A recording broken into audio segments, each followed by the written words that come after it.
Food is not only good, it's big business. From shows on TV, ads in magazines, making dinner for family or friends at home, it's a fun hobby and can make a great career. Have you ever wondered how people who've made their careers in the business got their start? In 4-H, then we learned some of the rules. And I don't mean to make rules sound awful and hard, but kind of things like, gee, you just can't throw everything into brownies and hope they turn out wonderfully. You've got to watch how long you bake them. And guess what? Certain ingredients, a little more specific than just throwing them together. So 4-H, I think that helped us, I can use the word, learn that there are sort of rules around cooking too. So that was a good thing for us. I love to bake because baking was kind of science, and it's all food is science, but baking especially, because you have to be very precise sometimes in how much baking soda you're adding and how much baking powder you're adding.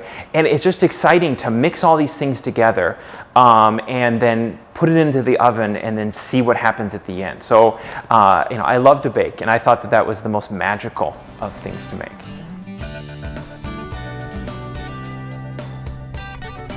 As an extension advisor, sort of on the other side of that demonstration, I really watched and noticed and learned so much. In fact, my experience in extension really became the basis for the demonstration model that we use in our food demonstrations, in our cooking shows in the Pampered Chef.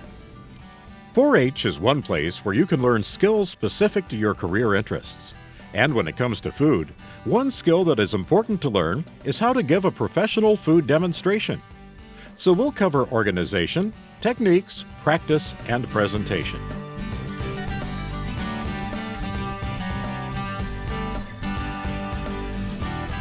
You've decided you want to do a food demonstration. How do you decide what you are going to demonstrate? Think about what you already know and can do well. Think about what you find interesting and other people might find interesting. If you find it interesting, you're more likely to convey that interest to others. Look through magazines or watch the Food Channel to get ideas too. If you find it interesting, you're more likely to convey that interest to others. You're trying to make people want to taste the food you're making, so it needs to look good when it's done. You also want them to go home and make it themselves. So you need something that shows off your skills. Once you have some ideas about what you want to demonstrate, ask your adult helper for their opinion about what would make a good demonstration. They may have some suggestions for you too. After you narrow your ideas down to one recipe, test the recipe to make sure it turns out the way you want it to. Practice makes perfect.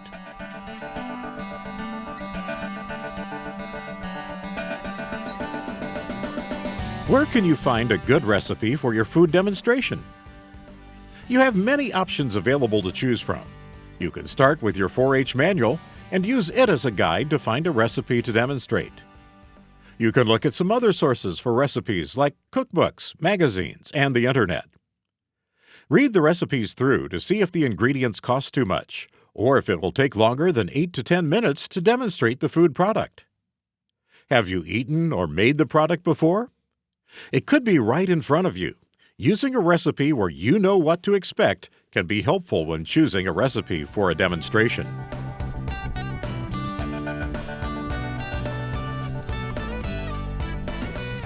Beyond finding a recipe, it's important to research its ingredients and its nutritional value. When you're doing a demonstration, you need to reduce the amount of dead air space. That means you need to know your recipe, ingredients, procedures, and related topics in detail. For example, if you're demonstrating how to make homemade bread, there are only a few ingredients involved. What you want the audience to know is that homemade bread tastes better than commercially made bread, and that it's fairly easy to make. You can start by pointing out that most of us have all the ingredients for bread in our cupboards: flour, salt, yeast, shortening, and milk. While you're putting the ingredients into a mixing bowl and mixing them together, You might tell the audience that you're using bread flour because bread flour has more gluten than other types of flour. Flour contains niacin, riboflavin, and other minerals that the body needs to stay healthy. Continue on with the remaining ingredients, telling why they are needed and a little nutritional value of each. Bread requires kneading, and you can talk about the kneading process.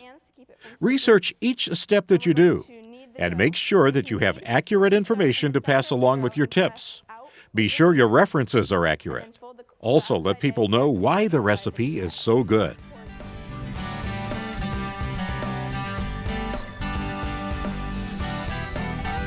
Before you do a demonstration, get organized. Make a list of the ingredients and equipment you'll need to make this recipe. Research the ingredients so that you have nutritional information and other tidbits to give to the audience. Outline what you're going to say on paper. Even though you'll not read this to the audience, it will help you organize your thoughts for your presentation. The time limit for a food demonstration is 8 to 10 minutes. Make sure you have enough information and techniques to demonstrate to fill this time.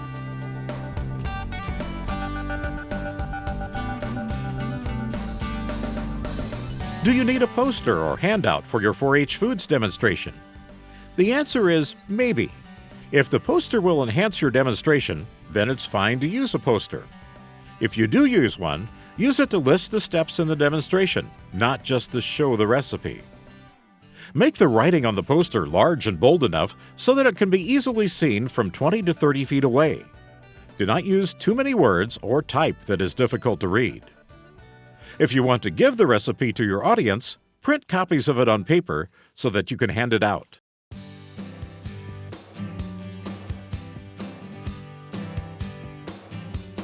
All recipes involve cooking techniques. An example is mixing. Make sure you understand how to do the technique correctly. If the technique is more complicated and you have the time, like braiding bread, demonstrate how to do it. It is not necessary to demonstrate every step of a recipe. Using the bread as an example, you may want to quickly advance bread by replacing kneaded dough with risen dough you've prepared ahead of time. Using trays for ingredients is helpful when giving a demonstration. Place one tray containing your ingredients and equipment on the left side of the demonstration table and an empty tray on the right. As you do your demonstration and use the things on the full tray, move the empty containers and soiled utensils to the empty tray to keep your work area clean. Another handy trick to keep your board in place is to place a damp cloth under the board.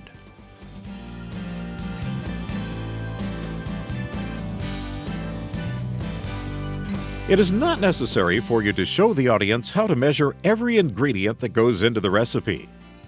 Before the demonstration, gather together your ingredients and some clear containers to put the measured ingredients in. Pre-measure the ingredients and place them into the clear containers.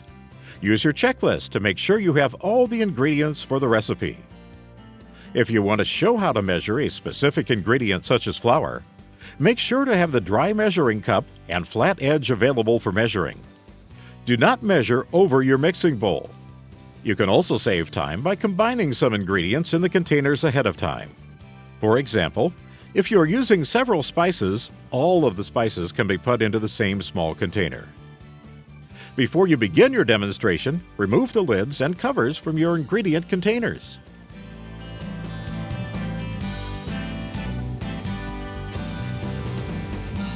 If you'll be using any special equipment or appliances to make your food product, make sure you know how to operate the appliance. Again, include the appliance, cords, and extension cords on your checklist so you'll make sure to take the equipment with you. Using noisy appliances such as blenders, mixers, and food processors in your demonstration is fine. Just do not try to talk over the noise of the appliance. Don't use them for extended length. If you're using a heating appliance, talk about the safety precautions.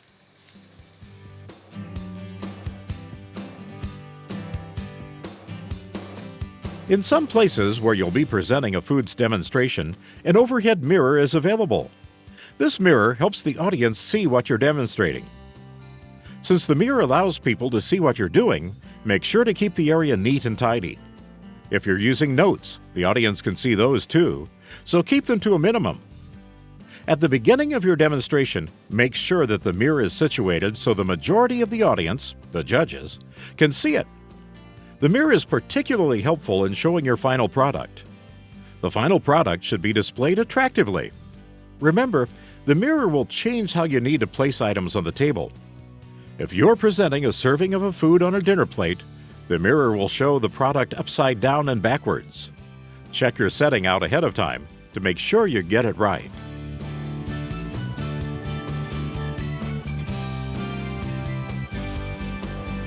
The demonstration is trying to sell a product. That is, you're wanting the audience to eat and/or make the product at home.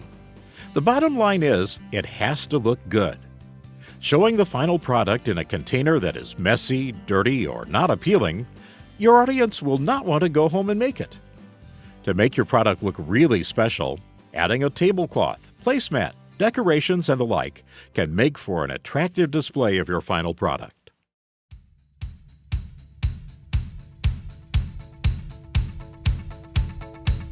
While it is food you are demonstrating, and you want the audience to focus on that food, what you wear can affect how the audience sees your demonstration.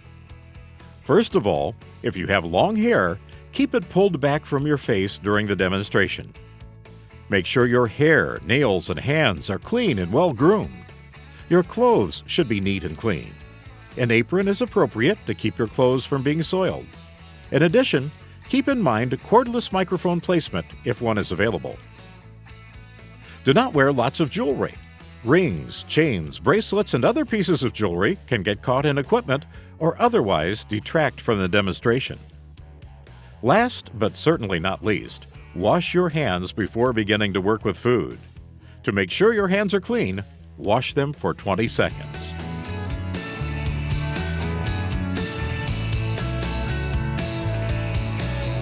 You've gotten this far in getting ready for your demonstration. You've chosen the recipe, written your outline, researched your product, and gathered your ingredients together. Now it's time to practice. Ask your adult helper or parent to be your audience. Do the demonstration as you plan to do it at the contest. Ask the adult to time your demonstration. Remember, food demonstrations should be at least 8 minutes in length, but not more than 10 minutes. After the adult gives you suggestions for ways to improve your demonstration, practice it again and again. Be comfortable with your topic. Oops, what if you left something at home for the demonstration? Unless it is a major ingredient, go on with your demonstration and don't make a big deal out of what you left behind. The show must go on.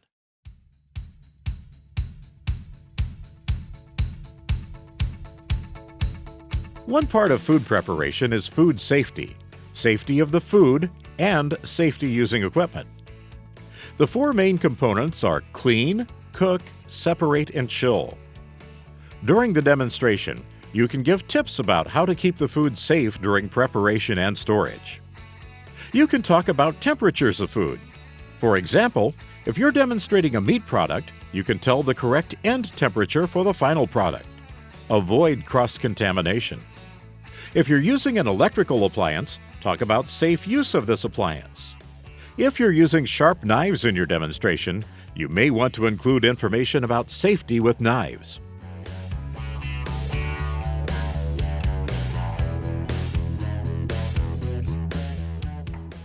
All right, after that's mixed, Speak clearly. you've got your Try to pasta talk sauce. loud enough so that everyone can hear you. After they're done, Look at the audience as often as you can. so that they Remember, you're having a conversation with them, so try to make eye contact with most of the people watching you.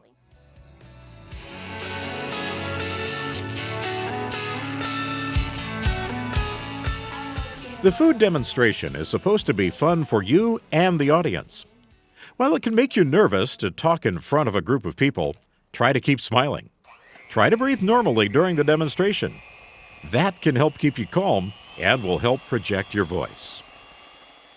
Now you know what it takes to give a professional food demonstration. You've learned about organization, techniques, practice, and presentation. Now you're ready to join others who have chosen to explore their interest in foods. Find the thing you're interested in, learn a little bit about that, experiment with it. I always think it's good to try something, have a hands-on opportunity with it. And then go tackle a new topic, because food is a huge, huge topic. But I think there's something there for everyone. Those rules, or the recipe, is just basically a guideline. It's a guideline that you can start with, but the fun is when you go from the recipes and then try to create your own recipes beyond that. That's where the fun comes in, and that's why I would say cook what you like, because once you've got the basic recipe, then you can add in things you like. You got to learn the basics. It's like you can't